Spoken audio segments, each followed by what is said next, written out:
Estamos en comunicación con Javo Ferreira, que es también editor de La Izquierda Diario Bolivia y que está en La Paz. Javo, Pato, Matías, José, te saludamos. Muy buenas noches, ¿cómo estás? ¿Nos escuchás? Buenas noches, les escucho. ¿Me escuchan bien ustedes? Perfecto. Perfecto. Sí, muy bien, Muy Javo. bien. ¿Cómo, Muchas, cómo te va, Josefina, Matías, Pato? Y un saludo a toda la audiencia, ¿no? De la red. muchas gracias, Javo. Bueno, y estábamos comentando justamente que el recién electo gobierno del derechista Rodrigo Paz en Bolivia, ni bien asumió, no sé cuántos días pasaron, ni bien asumió, dictó un decreto, el 5503, que abre las puertas a inversiones de multinacionales como por una vía rápida, que establece recortes impositivos para los más ricos, pero al mismo tiempo, bueno, le sube el precio de la gasolina una barbaridad, un 82%, y del diésel también mucho más, a lo que se vuelca sobre la población, ¿no? Lo que le encarece terriblemente la vida, pero frente a esto empezó a haber movilización. Contanos un poco sobre el ataque que está declarando el gobierno y por qué es tan importante, porque vino con todo, ¿no?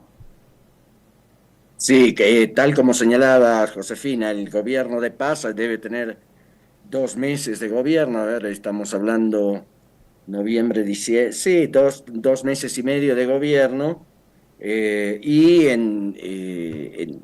Apoyándose en digamos, en una campaña previa que ya el gobierno de Arce había realizado, como es preparar a la población para considerar el gasolinazo como inevitable.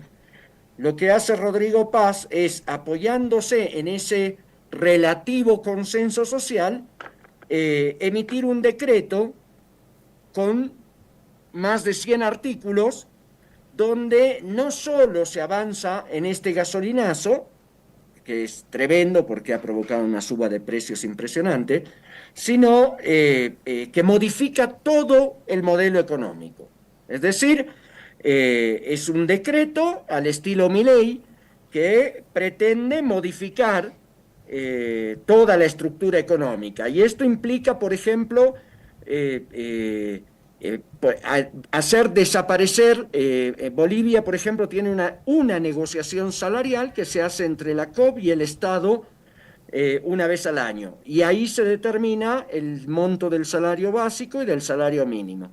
Bueno, uno de los artículos de este decreto elimina ese tipo de negociación colectiva nacional para facilitar negociaciones por rama y por empresas, por 3, 4 o cada 5 años, ¿no? Entonces, establece, digo, por ejemplo, elimina el derecho de las comunidades indígenas y de los pueblos originarios a la consulta previa informada cuando se trata de proyectos de explotación minera, maderera, etcétera, o cualquier recurso que involucre a esos territorios, ¿no? Es decir, es un decreto que facilita la exportación sin ningún tipo de control, incluso aunque no se satisfaga el mercado interno. Es decir, liberaliza de conjunto la economía, la fuerza de trabajo. Es un ataque en regla a los derechos obreros, a los derechos campesinos y al de los pueblos indígenas, ¿no? Ahora, lo hace tratando de apoyarse en ese relativo consenso social que el gobierno de Arce fue construyendo con las enormes filas por la escasez de hidrocarburos, ¿no? Lo que no esperaba Rodrigo Paz es la inmediata respuesta que ha empezado a recibir por parte de los trabajadores y el pueblo, pues ya vamos más de 2 semanas en un conflicto que tiende a agravarse, ¿no? Y No hay- sé si te doy el marco. Sí, perfecto, Javo, y además acá en Argentina uno lo puede ir viendo casi como un espejo de los ataques de estos Claro. gobiernos en la región. Contanos un poco qué son estas movilizaciones, digamos, que se van armando y entiendo que fueron increciendo fuertemente. ¿Cómo está la situación ahora en las calles, digamos? La respuesta, digamos, fue casi inmediata cuando se emite el decreto 5513.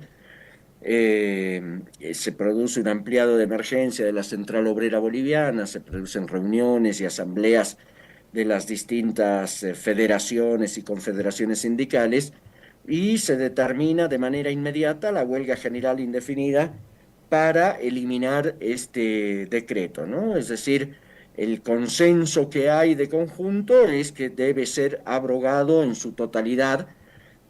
Sectores de la Central Obrera Boliviana plantean que en todo caso que se abrogue este decreto y el gobierno de paz emita otro aprobando el gasolinazo, ¿no? Pero no el resto de los artículos. Evidentemente es el inicio de una capitulación. Algunos sectores consideran esto como inteligente, sin embargo, creo que ese tipo de lógica debe ser combatida, ¿no? Porque que sectores de la población hayan considerado como inevitable el gasolinazo, no es un hecho natural o fortuito, ¿no? Sino que fue parte de un trabajo político, de una construcción política que se realizó durante el gobierno del MAS y particularmente con Luis Arce a la cabeza. Entonces, pero bueno, la situación es que estas movilizaciones arrancaron en realidad antes de Navidad. De hecho, acá tuvimos Año Nuevo y Navidad movilizados, ¿no? Todos los días se produjeron movilizaciones. Sin embargo, podemos decir que desde el lunes pasado se ha producido un salto cualitativo en el nivel de movilización y de masificación y de extensión nacional.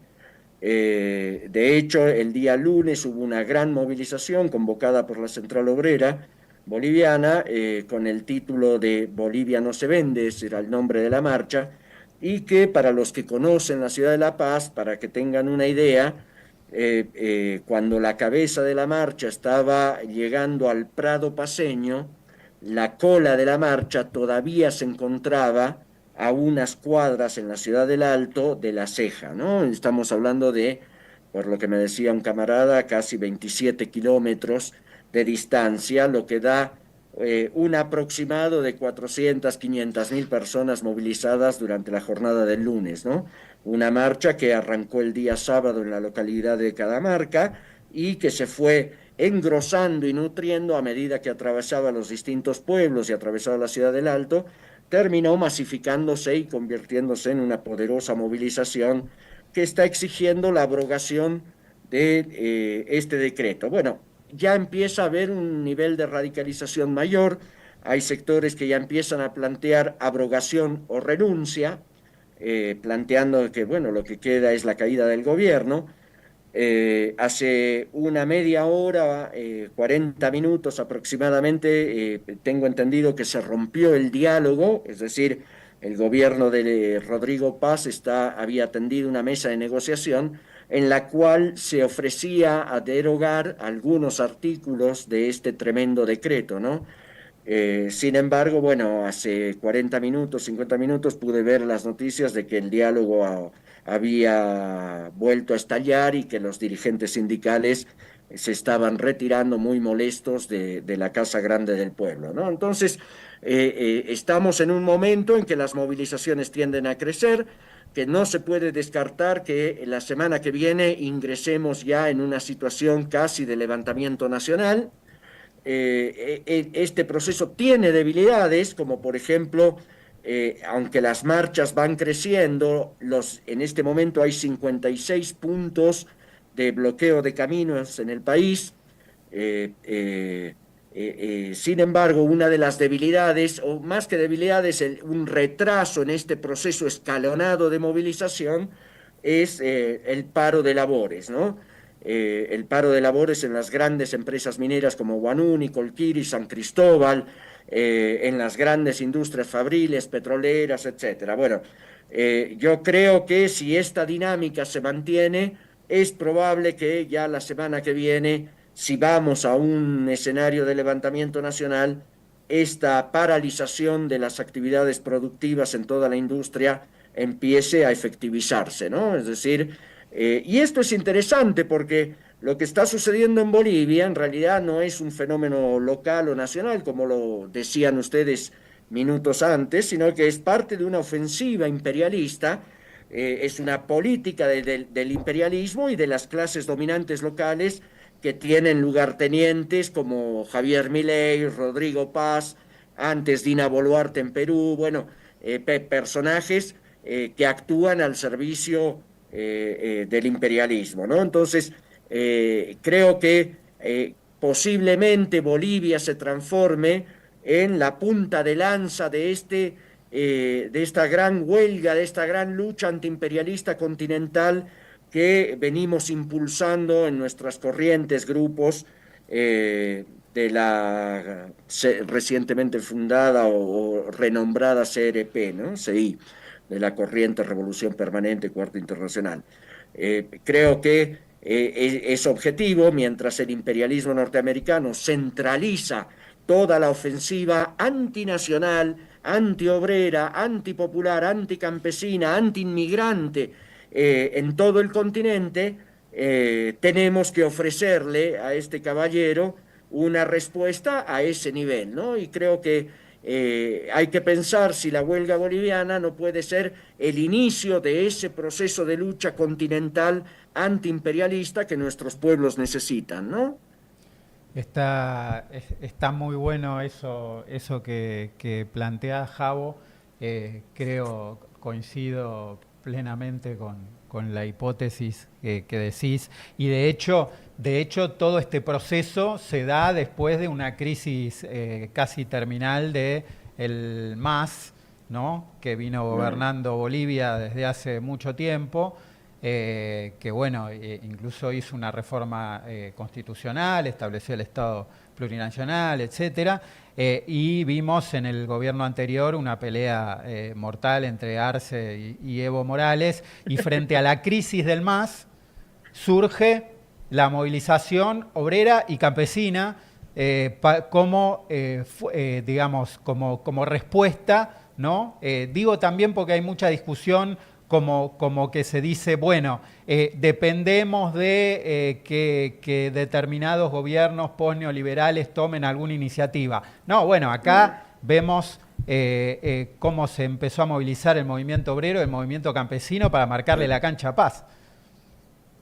Exacto, me parece interesante, se me estaba pasando porque llegamos a esta situación no de casualidad.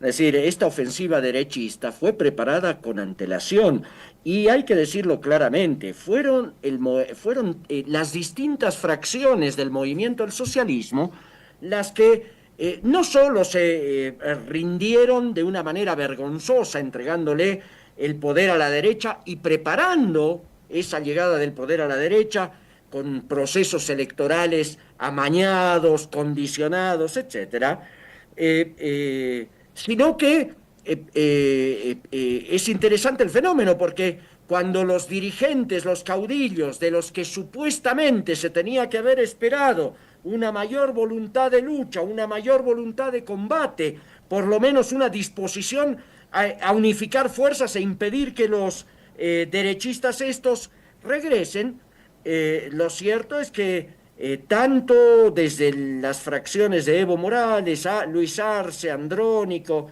y pequeños grupos que han colaborado en todo eso, han venido trabajando sistemáticamente para este ascenso a la derecha.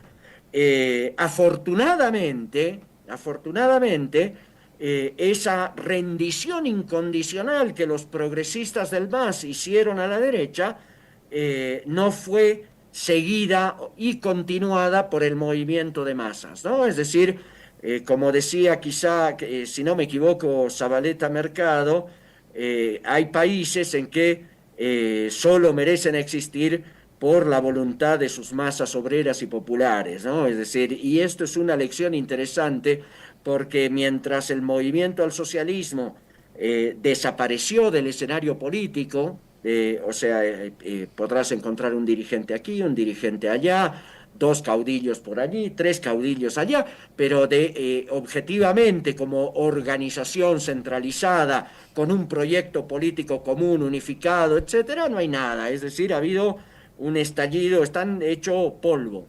¿no? Polvo, polvo. Sin embargo, que la izquierda institucional esté hecha polvo no significa que los trabajadores, el movimiento campesino, las mujeres, el movimiento de mujeres y feministas, etcétera, esté derrotado, ¿no? Y eso lo estamos viendo hoy con un proceso que no deja de sorprender y que esperamos pueda convertirse en el aliciente, en la punta de lanza de un proceso de movilización nacional que debe recorrer Argentina, Chile, Perú, Brasil, etcétera, hasta expulsar a la gringada norteamericana de nuestro continente, ¿no? Totalmente, Javo. Nos quedamos con tu planteo del final y creo que refleja también un poco el espíritu que queríamos dar al programa al unir los diferentes procesos que están pasando frente al ataque imperialista. Así que bueno, te agradecemos mucho y bueno, y vamos a seguir atentamente desde acá todo cómo continúa el proceso en Bolivia. Sí, otro punto caliente, ¿no?, de la situación continental y que muestra que a la política del imperialismo se le puede responder con enormes movilizaciones de masas. Es muy importante. Totalmente. Un abrazo enorme, Javo. Entonces esperamos también las novedades desde Bolivia. Bueno, vamos